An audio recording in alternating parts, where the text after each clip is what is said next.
제가 처음 목회 생활을 할 때 목사가 막 돼서 어느 교회 청년회를 담당할 때 일이었습니다. 청년회를 맡은 지 얼마 되지 않았고 그 교회 얼마 되지 않았는데 그 교회에서 젊은 부부 한 사람들이 결혼을 하는 것이었습니다. 그런데 마침 그때 담임 목사님께서 해외 출장을 가셔야 했기 때문에 저로 하여금 주례를 하도록 부탁을 하셨습니다. 그래서 저는 영광으로 알고 그 젊은 부부들의 결혼을 축하해 주기 위해서 주례해 주기로 수락했더랬습니다.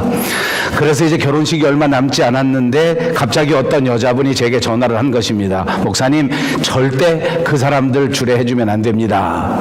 그리고 이런저런 이야기를 하는데 알고 보니까 이 전화를 걸은 자매가 이 결혼을 앞둔 남자와 깊은 관계에 있었던 여자였습니다. 그래서 자기를 배신하고 다른 여자와 결혼하는 것이기 때문에 절대로 교회에서 결혼해서도 안 되고 또 목사님이 주례를 해줘서도 안 된다라고 말하는 것입니다. 저는 무엇을 어떻게 말해야 할지 잘 몰랐습니다. 그러나 제가 오늘 간증할 때의 이 이야기는 빼겠습니다만 저는 저 나름대로 최선을 다해서 열심히 설명을 했습니다. 저는 저대로 이야기를 하고 그분은 그분대로 계속해서 말을 하면서 우리의 전화는 끊어졌고, 그리고 하루 이틀 3일 지나면서 저는 그때 목회 생활 일생일대의 큰 위기를 맞았습니다. 이 결혼을 그냥 추진해서 주례해 주어야 할 것인가 또는 그렇지 못할 것인가. 제 나름대로는 여러 가지를 생각했습니다. 이것이 결혼하기로 약속했는데 그것을 지키지 않고 다른 여자와 결혼하는 것이 옳지 않다. 그러므로 이 여자의 말을 들어서 이 결혼을 다 깨트려버리고 주례하는 부탁도 받지 말아야 되겠다 하는 생각이 있었습니다. 또 한쪽에서는 사람이 사귀다 보면 이런 일도 있고 저런 일도 있을 수 있는데 결혼하는 것까지 방해하는 여자의 마음이 이해가 되지 않아서 이런 것 같은 것들은 그냥 놔두고 그냥 결혼식은 강행하는 것이 맞다라는 생각도 마음속에 있었습니다. 아무튼 저는 정말 힘들었습니다. 부임한 지 얼마 되지 않은 교회였고 담임 목사님께서는 제게 주례하라 말씀하셨고, 그리고 전화가 와서 그 남자와 전에 관계가 있었던 자매로 하여금 절대 결혼해서는 안 된다는 협박성 말을 들은 마당에 도대체 제가 어떻게 해야 되겠습니까? 결혼을 하루 앞둔 날에 제게 다시 전화가 왔습니다. 그 여자 자매였습니다. 그분이 제게 전화하기를, 목사님, 아무리 생각해봐도 내가 너무 심한 것 같습니다. 새로 오신 목사님에게 너무 큰 짐을 준 것 같아서 제가 용서는 되지 않지만 그러나 잠잠하기로 결정했습니다. 그러니 마음 놓고 주례를 해도 됩니다 라고 말해준 것입니다. 저는 정말 감사하고 정말 기뻤습니다. 그래서 무사히 결혼식을 치루었습니다. 그 다음에 그분들이 어떻게 사는지는 저는 잘 모릅니다. 한 사람이 기뻐하고 한 사람의 일생이 좌우되는 그 아름다운 결혼식에 다른 한 사람은 몹시 마음이 불편하고 몹시 마음이 기쁘지 못하고 그것을 주례하는 목사에게 전화를 걸 만큼 그렇게 힘들고 어렵고 괴로운 사건이었습니다. 이 세상을 살다 보니 세상이 간단치 않다는 말씀을 드리는 것입니다. 어떤 사람은 아주 기뻐하고 아주 즐거워하는 일이라고 할지라도 나는 이상하게 그 기쁨이 마음속에 와닿지 않고 그 행복함이 마음속에 와닿지 않고 오히려 싫어버리는 이런 일들이 있을 수 있다는 말입니다. 나는 이렇게 생각하는데, 나는 상대방을 배려해서 이렇게 말했는데 다른 사람은 그 말을 오해하고 그 말을 곡해해서 전혀 다르게 반응하는 경우도 우리의 삶에는 정말 많습니다. 그래서 우리가 살아가는 인생은 복잡하기 짝이 없는 삶이 아닌가 생각할 수 있습니다. 그러나 여러분, 우리의 인생이 분명히 복잡한 것은 맞습니다. 내 마음과 다른 사람의 마음이 일치하지 않는 것도 많습니다. 그러나 복잡하다고 해서 그것이 전부 나쁘고, 복잡하다고 해서 그것이 전부 슬프고, 복잡한 인생을 살아가는 저와 여러분이 반드시 힘들고 불행하고 어려운 삶을 살 필요는 없는 것입니다. 이렇게 복잡한 삶을 살면서 실수하면서 때로는 마음에 상처를 상처를 입으면서 오히려 우리의 삶은 점점 더 익어져가고 점점 더 성숙해져 가는 줄로 믿습니다. 오늘 우리는 2018년 성탄절을 맞이합니다. 이날에 이 성탄절을 맞이하는 우리의 마음이 어떠하든지 간에, 어떤 상태이든지 간에, 어떤 환경이든지 간에 오늘 이날을 통해서 우리의 신앙이 한층 더 성숙해지고 우리의 삶이 한층 더 익어져 가고 아름다운 열매를 맺을 수 있는 아름다운 인생들로 변화되는 결정적인 계기가 되시기를 주님의 이름으로 축복합니다. 옆에 있는 분들과 인사합니다. 멋진 성탄절입니다. 그렇습니다. 주님이 이 땅에 오셨습니다. 주님이 이 땅에 오셨다고 하면 분명히 무언가 뜻을 가지셨을 것이고 무언가 분명히 우리에게 주실 것이 있으셨을 것입니다.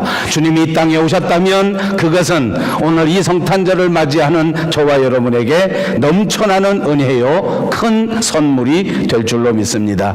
오늘 이런저런 삶의 우여곡절 가운데 슬픔이 있는 내 마음속에, 불안과 두려움이 있는 내 마음속에, 눈물이 많이 있는 내 인생 가운데 주님의 성탄이 우리의 마음을 깨끗하게 하시고 우리의 마음을 새롭게 하시고 우리의 마음속에 주님이 주시는 사랑과 평화가 넘쳐나시기를 다시 한번 주님의 이름으로 축복해 드립니다.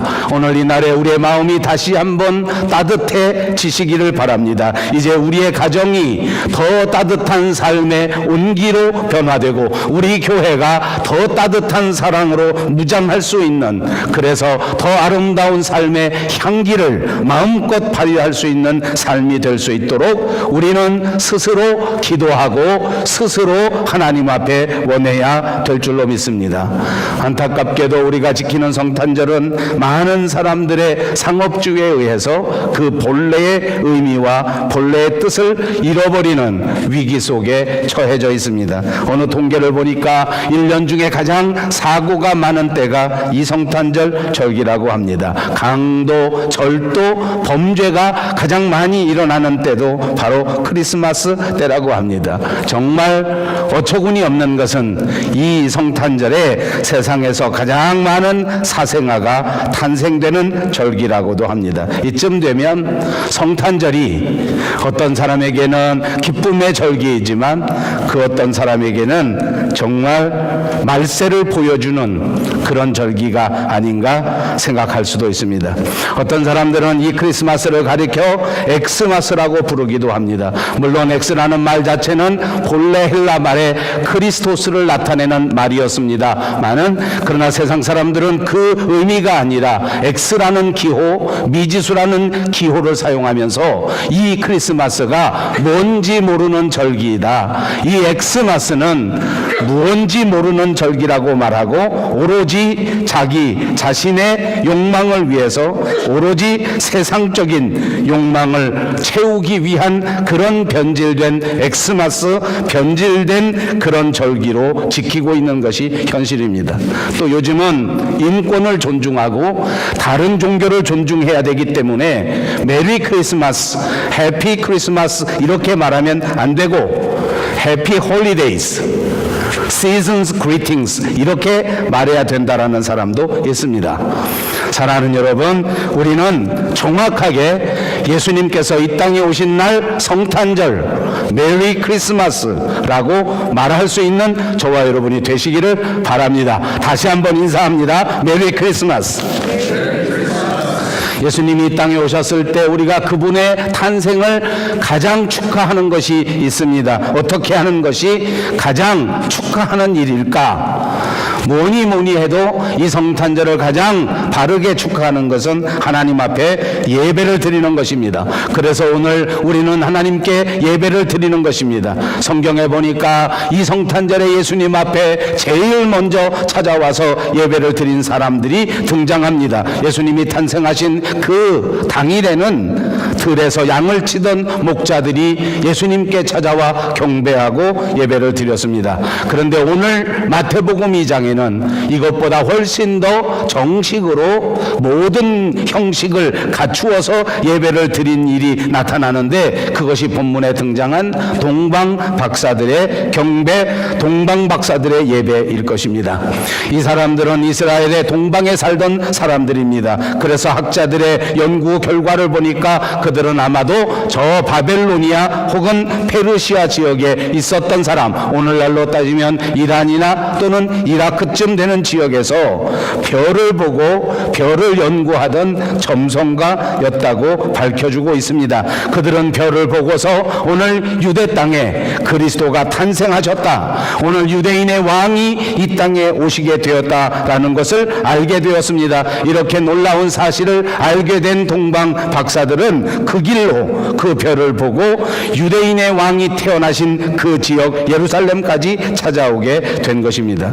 아마 별을 보고 연구하는 이 사람들이 유대 사람들을 통해서 유대인들이 지키고 있는 성경 말씀에 대하여 조금 듣지 않았겠나 예측해 볼 수 있겠습니다. 그들의 지식이 있었습니다. 이때 예수님의 예언이, 이때 하나님의 예언이 이루어질 때가 된 것이다, 지금쯤은 유대인의 왕이 세상에 오실 때가 된 것이다 라는 선천적인 지식이 있었을 수도 있었단 말입니다. 아무튼 그들은 별을 보고 연구하던 중에 드디어 유대 땅에 유대인의 왕이 태어났다라는 사실을 알게 되고 그것을 믿었고 그것을 확신하면서 그 먼 길을 찾아온 것입니다. 그들은 결국 유대인의 왕으로 이 땅에 오신 아기 예수를 만나게 되는 영광의 사람들이 되었습니다. 그들의 믿음은 그들의 삶에 기적을 베풀어 주었습니다. 아기 예수를 만납니다. 아기 예수 앞에 경배하였습니다. 세상 그 어떤 사람보다도 먼저 아기 예수님에게 예배를 드리는 위대한 사람들이 된 것입니다. 오늘 여기서 우리는 이 동방박사의 예배를 바라보면서 우리가 하나님 앞에 어떻게 예배를 드려야 하느냐 하는 것을 배울 수 있다는 말입니다. 가장 먼저 하나님 앞에 예배할 때에 우리는 바른 지식에 근거한 예배를 드려야 된다. 바른 지식에 근거한 예배. 이 동방박사들은 예수님이 유대인의 왕으로 이 땅에 오신 것을 분명하게 알았습니다. 그들은 별을 연구하다가 별을 통해서 예수님이 그 예언되어진 왕이라고 하는 사실을 확실하게 알았단 말입니다. 그래서 유대 땅에 유대인의 왕으로 나신 이가 어디에 있느냐라고 질문하면서 그렇게 유대 땅에 예수님을 경배하러 왔단 말입니다. 그때 다른 사람들은 아무도 예수님을 알지 못했습니다. 유대 땅에 유대인의 왕으로 오시는 그 엄청난 사건, 그 역사적인 사건, 그것을 알지도 못했고 깨닫지도 못했던 그 시대에 이 동방박사들은 예수님을 분명히 알고 이 땅에 유대 땅에 유대인의 왕이 오셨다는 사실을 알고 그 아기 예수를 경배하러 왔던 것입니다. 오늘 우리가 진정한 예배를 드린다고 하면 내가 누구에게 예배를 드리는가, 예배의 대상이 어떤 분인가 하는 것을 분명하게 알아야 된다는 것입니다. 우리 교회는 예배를 시작할 때마다 제가 반드시 1년 12달 한 번도 변함없이 선언하는 것이 있습니다. 하나님은 영이시니 예배하는 자가 영과 진리로 예배할지니라. 옛날 성경에는 신령과 진정으로 예배하라고 말했지만 새 번역이 되면서 영과 진리라 하였습니다. 이 진리라는 말이 진정이라는 말입니다. 영어로 말하면 이것이 truth라는 말입니다. 우리는 분명한 진실을 알아야 합니다. 우리는 분명한 진리를 알아야 합니다. 내가 오늘 예배하는 그 대상이 어느 분이신가, 누구에게 우리가 경배하고 있는가 하는 것을 확실하게 알아야 합니다. 유대인의 왕이시오 만왕의 왕이신 우리의 삶을 구원해 주실 그분 구주 예수 그리스도 앞에 경배하는 것을 분명하게 깨닫고 예배하시기를 바랍니다. 지금 이 순간 저와 여러분은 하나님 앞에 예배하는 것입니다. 지금 이 순간 저와 여러분은 예수님을 경배하는 것입니다. 그러므로 우리는 분명히 이분이 누구신지를 알고 예배합니다. 왕이십니다. 유대인의 왕이십니다. 왕은 어떤 존재입니까? 한마디로 말하면 왕은 절대적인 존재입니다. 당시 로마에도 왕이 있었습니다. 아우구스투스라고 하는 황제가 있었고 유대 땅에는 헤롯이라고 하는 분봉 왕이 있었습니다. 이 사람들이 어떤 사람들입니까? 막강한 사람들입니다. 날아다니는 새도 떨어뜨릴 수 있는 엄청난 권세와 권력과 능력과 힘을 가진 사람들이 바로 왕이었습니다. 예수님을 왕이라고 하는 것, 예수님을 만왕의 왕이라고 부르는 것은 바로 우리 예수님에게 그런 권세, 그런 능력이 있다고 고백하는 것입니다. 성경은 우리에게 가르쳐 줍니다. 왕으로 오신 그분 예수 그리스도께서 우리의 죄를 위하여 십자가를 지셨고, 그분 예수 그리스도께서 우리를 위하여 십자가에서 못 박혀 죽으신 것입니다. 그것만이 아닙니다. 죽으신 지 사흘 만에 다시 살아나셔서 승천하셨습니다. 지금은 하나님 우편에 앉아 계시면서 우리를 위하여 대신 기도해 주신다고 말씀해 주고 있습니다. 그리고 엄청난 약속이 있습니다. 그분 예수 그리스도께서 언젠가 이 땅에 다시 오실 것이라는 약속입니다. 사랑하는 여러분, 주님이 다시 오실 그때에 기쁨으로 주님을 맞이할 수 있는 저와 여러분 모두가 되시기를 주님의 이름으로 축복합니다.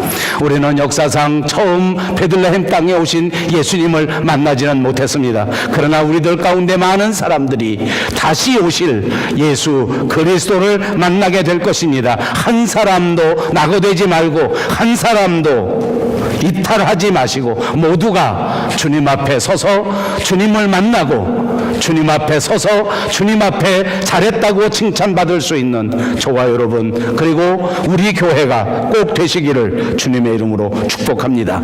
우리는 예배할 때마다 이 사실을 분명하게 알고 예배하는 것입니다. 하나님이 우리를 구원하십니다. 하나님이 우리를 모든 죄에서 건지셨습니다. 하나님이 우리를 위하여 다시 이 땅에 오실 것입니다. 그분을 만나기 위하여 준비하고 그분의 만남을 통해서 큰 영광을 돌릴 수 있도록 준비하시고 아름다운 열매를 맺을 수 있도록 최선을 다할 수 있는 여러분들이 꼭 되시기를 바랍니다. 두 번째, 동방박사의 이 예배를 통해서 우리는 그 동방박사들의 헌신을 배워야 할 줄로 믿습니다.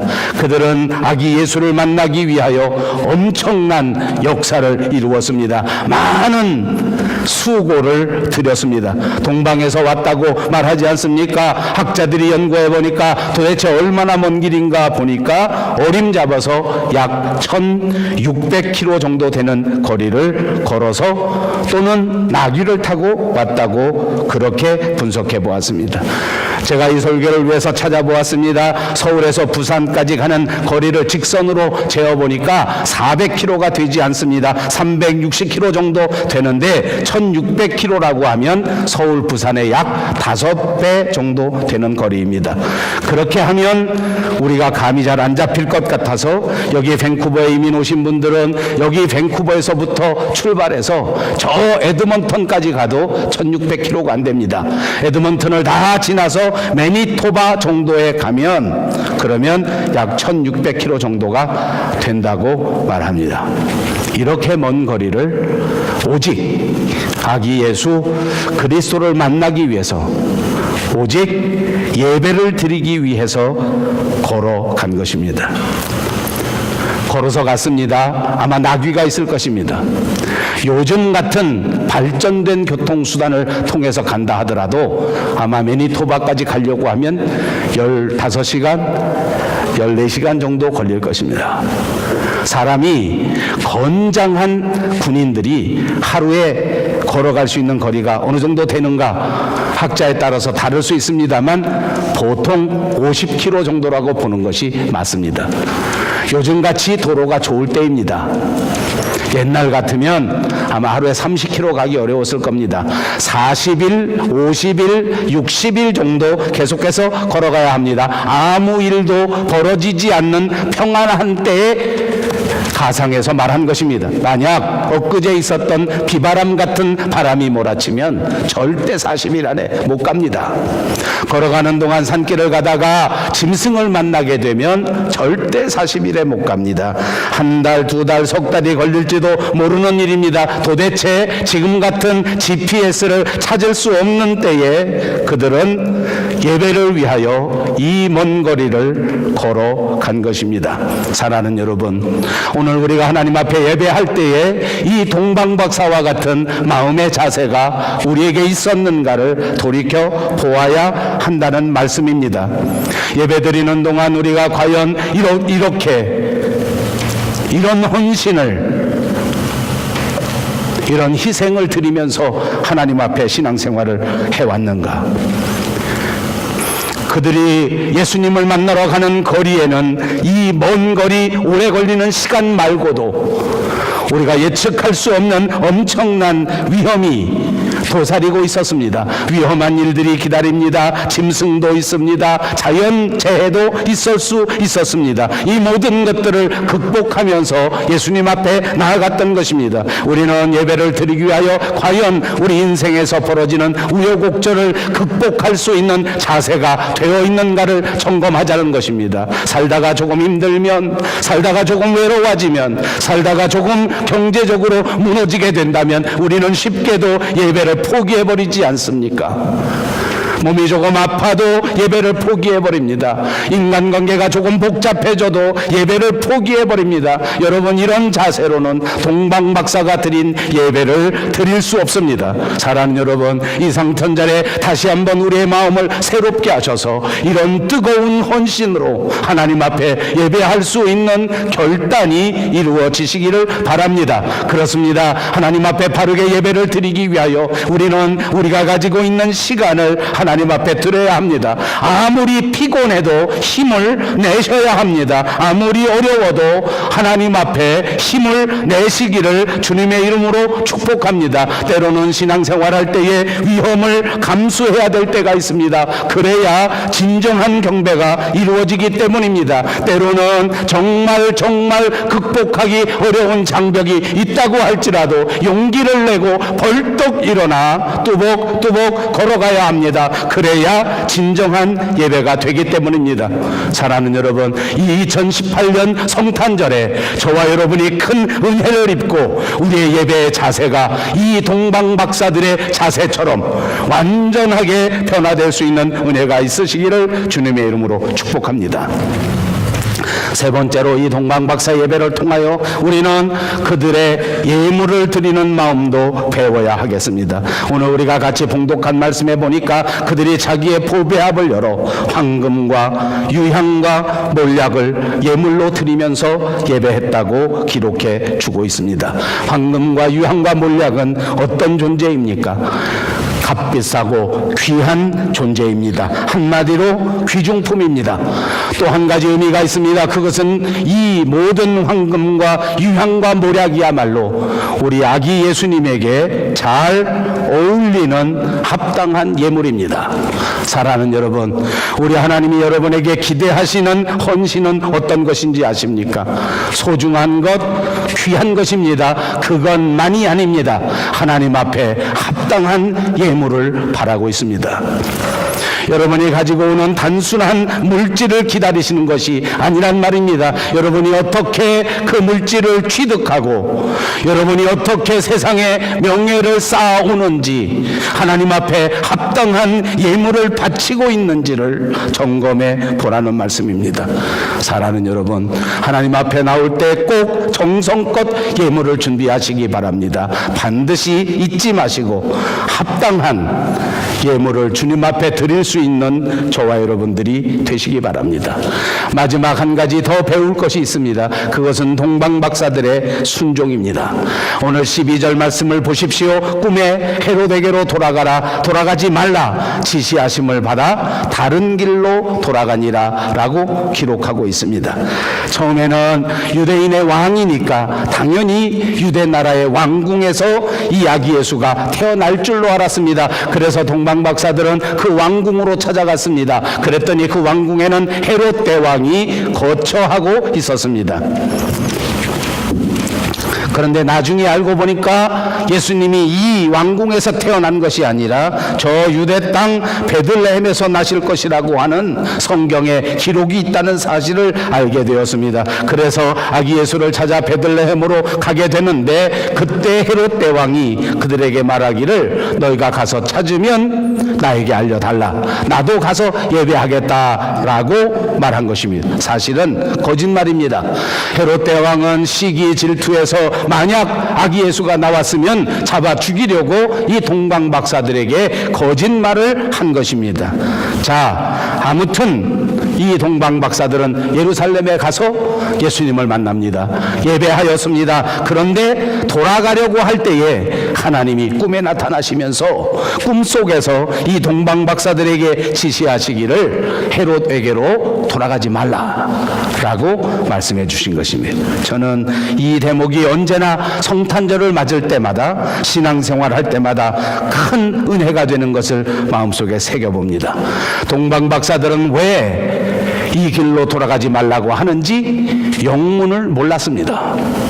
여러분, 세상에 살다 보니까 삶이 복잡해서 때로는 영문을 모를 때가 있지 않습니까?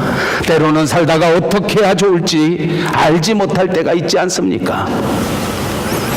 이 동방박사들은 도대체 어디로 가야 할지 몰랐습니다. 이 사람들이 멍청한 사람들입니까? 이 사람들이 생각이 없는 사람이었습니까? 아니요, 세상 사람들 아무도 모르는 엄청난 지식을 가진 사람들입니다. 유대 땅에 유대인의 왕으로 오시는 예수님이 태어날 것을 알았던 사람입니다. 세상 최고의 철학자요, 세상 최고의 과학자요, 세상 최고의 이론가라고 해도 과언이 아닐 것입니다. 그들이 도대체 왜 헤롯에게로 돌아가야 하는지 잠시 영문을 알지 못했는데, 그런데 꿈에서 하나님의 사자가 나타나서 다른 길로 가려고 했을 때에 그들이 순종했다는 것입니다. 이것이 오늘 성경 본문의 핵심입니다.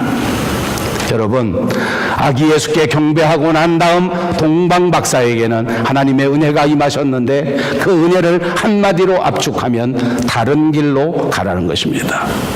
오늘 저와 여러분이 예수님 앞에 나와 진정한 예배를 드리고 난다면 하나님은 우리에게도 똑같은 은혜를 주실 것입니다. 다른 길로 가라.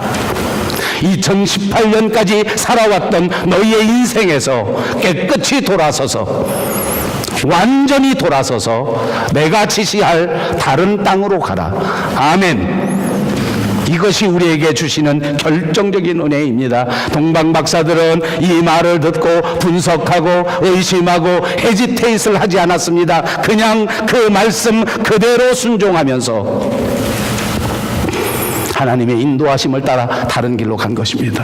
동방박사들이 다른 길로 갔기 때문에 아기 예수는 헤롯에게로부터 그 목숨을 보존할 수 있게 되었습니다. 여러분, 하나님 앞에 순종하면 어떻게 되는지 압니까? 하나님의 위대한 역사를 이루는 역사의 주인공이 된다고 하는 사실을 가르쳐 주는 것입니다. 순종이 제사보다 나은 것입니다.